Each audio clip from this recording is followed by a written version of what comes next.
Good afternoon, students. My name is Alok Semwal and I am working as an Associate Professor, Pharmaceutical Chemistry, Himachal Institute of Pharmacy, Paonta Sahib. Today I am here to discuss principle of ultraviolet visible spectroscopy. Now, ultraviolet visible spectroscopy is a type of electronic absorption spectroscopy and it is based on the electronic absorption phenomena. The principle is based on the measurement of a spectrum of a sample containing atoms or molecules. Spectrum is produced when we incident ultraviolet or visible radiation upon any molecule under investigation. Spectrum is a graph of intensity of absorbed or emitted radiation by sample versus frequency nu or wavelength lambda. Spectrum contains the information about the absorbed or emitted frequency. Study of absorbed or emitted radiation forms the basis of ultraviolet visible spectroscopy.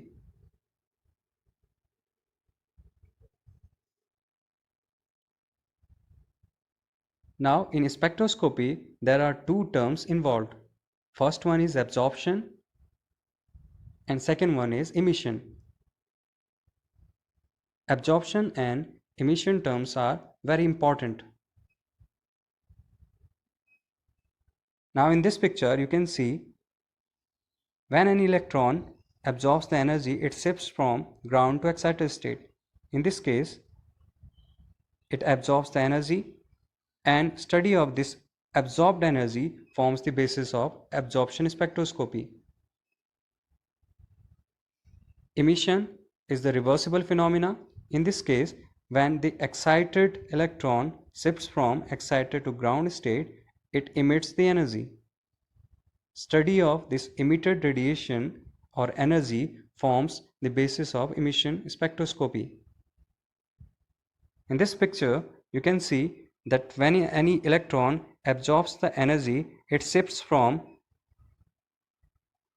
lower energy state to higher energy state. Now, in emission case, it shifts from higher energy state to lower energy state.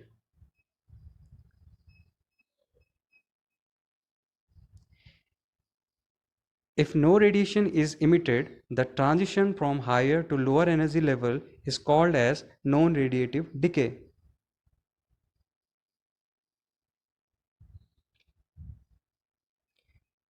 Absorption of ultraviolet visible region produces transitions.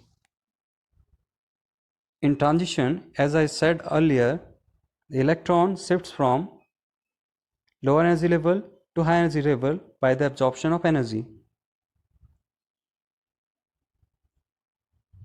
In emission, it shifts from higher to lower energy level.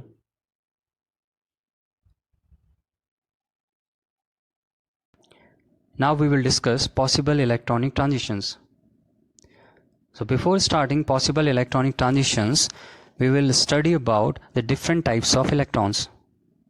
There are three types of electrons found in different type of compounds. First type is N electrons, second one sigma electrons, and third one pi electrons. N electrons are free electrons and these are found in nitrogen and oxygen related compounds.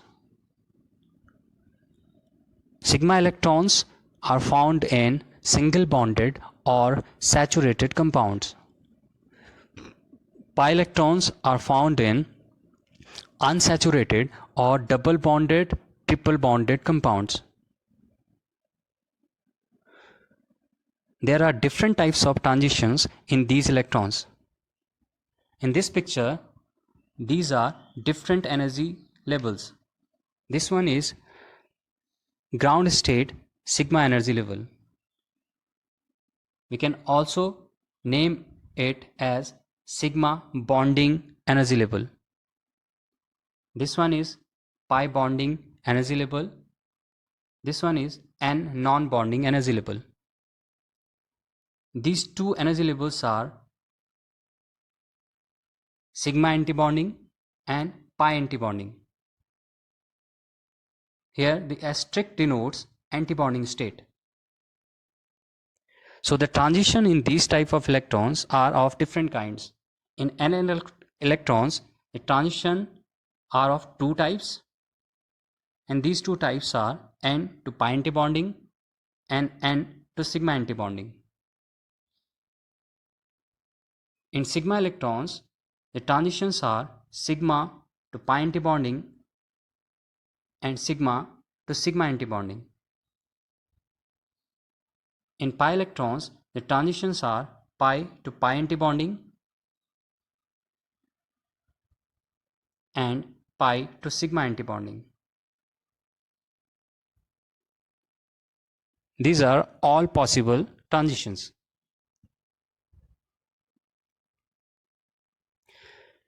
Now, when electromagnetic radiation interacts with matter, it causes transition.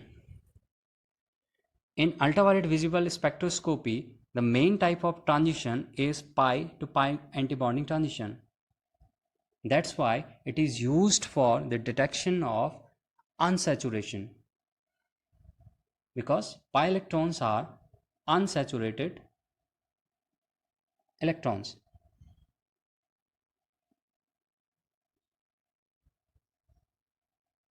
Now there are different types of energy levels like electronic energy levels, vibrational energy levels, and rotational energy levels.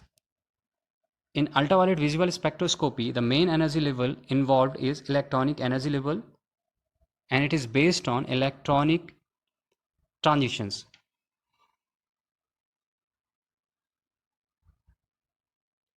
Now, the principle of ultraviolet visible spectroscopy is based on Beer-Lambert's law. These are absorbance laws.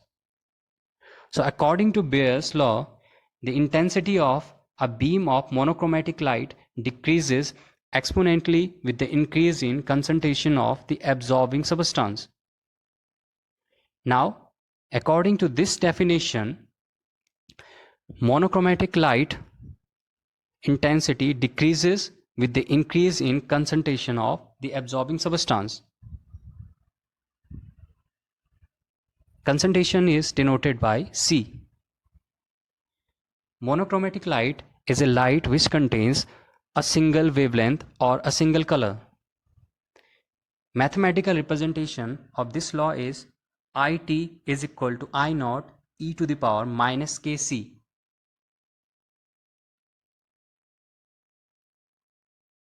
Now, in this case, various representations are I naught is incident light, IT is transmitted light, K is constant, and C is concentration. Now, the Lambert's law. When a beam of light is allowed to pass through a transparent medium, the rate of decrease of intensity with the thickness of medium is directly proportional to the intensity of light.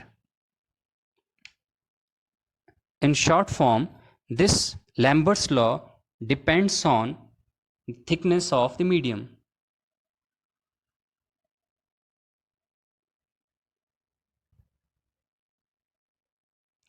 Various representations in mathematical equations are IT is equal to I naught e to the power minus kt, where IT denotes transmitted light, I naught denote incident light, K is constant, and T is thickness of the medium. Thickness of the medium denotes thickness of the qubit, while the concentration denotes concentration of absorbing substances. So Beer's law is concentration dependent, while Lambert's law is thickness dependent. Now if we combine these equations, we will get equation IT is equal to I naught e to the power minus kct. Here you can see both terms, concentration as well as thickness. Now converting equation to international log base 10, the equation generates IT is equal to I naught 10 to the power minus KCT. Rearranging equation generates I naught upon IT is equal to 10 to the power KCT. Now taking log, it becomes log I naught upon IT is equal to KCT. This equation is the mathematical statement of Beers-Lambert's law. Now, relationship in between absorbance A, transmittance T and molar absorptivity is A is equal to ECT, which is equal to log I naught upon IT, which is equal to log 1 upon T.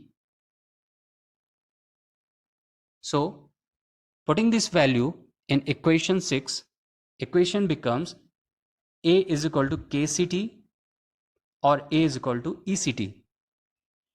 In this case, A is absorption, K is constant, C is concentration and T is thickness of the medium. While in the second equation, A is absorbance, E is again constant, which is called as molar absorptivity constant, C is concentration and T is thickness. Combined equation for Beers-Lambert law is A is equal to ECT, where A is absorption, E is molar absorptivity, C is concentration and T is thickness. If we rearrange this equation, it becomes C is equal to A upon ET. Now, concentration we have to determine. Absorption we will determine by determining the absorption of the unknown substance. E molar absorptivity is generally given in standard books. T is thickness of the medium and the value of this is 1. So if we put the value of A, E and T in this equation, we can determine the concentration of unknown substance. Thank you.